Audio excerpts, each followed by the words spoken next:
अध्याय 7 नियंत्रण एवं समन्वय। क्लास 10 एनसीईआरटी बुक के पेज नंबर 139 का आंसर हम जानते हैं। इसमें पहला प्रश्न है, जंतुओं में रासायनिक समन्वय कैसे होता है। दूसरा प्रश्न है, आयोडीन युक्त नमक के उपयोग की सलाह क्यों दी जाती है। तीसरा प्रश्न है, जब एड्रेनलिन रुधिर में स्रावित होता है तो हमारे शरीर में क्या अनुक्रिया होती है। और चौथा प्रश्न, मधुमेह के कुछ रोगियों की चिकित्सा इंसुलिन का इंजेक्शन देकर क्यों की जाती है।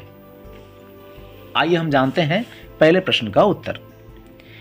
तो पहला प्रश्न यहाँ था, जंतुओं में रासायनिक समन्वय कैसे होता है।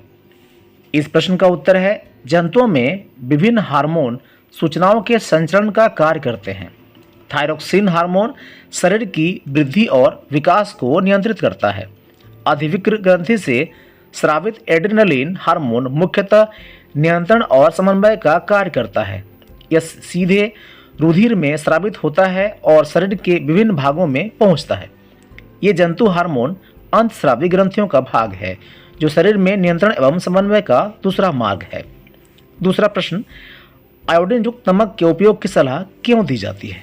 इस प्रश्न का उत्तर है, आयोडीन युक्त नमक के उपयोग की सलाह इसलिए दी जाती है क्योंकि आयोडीन थायरोक्सिन के संश्लेषण के लिए अनिवार्य है। थायरोक्सिन हार्मोन शरीर में वृद्धि और विकास को नियंत्रित करता है। यदि आहार में आयोडीन की कमी होगी तो गाइटर रोग, जिसे हम लोग घेंगा भी कहते हैं, हो सकता है।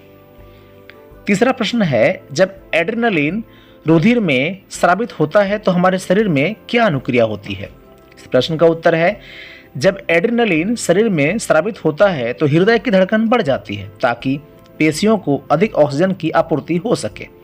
पाचन तंत्र तथा त्वचा में रुधिर की आपूर्ति कम हो जाती है क्योंकि इन अंगों की छोटी धमनियों के आसपास की पेशियां सिकुड़ जाती हैं।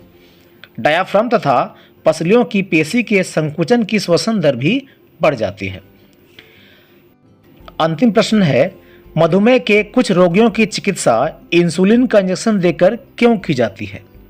इस प्रश्न का उत्तर है, इंसुलिन हार्मोन का स्रावण अग्नाशय में होता है जो रुधिर में शर्करा के स्तर को नियंत्रित करता है।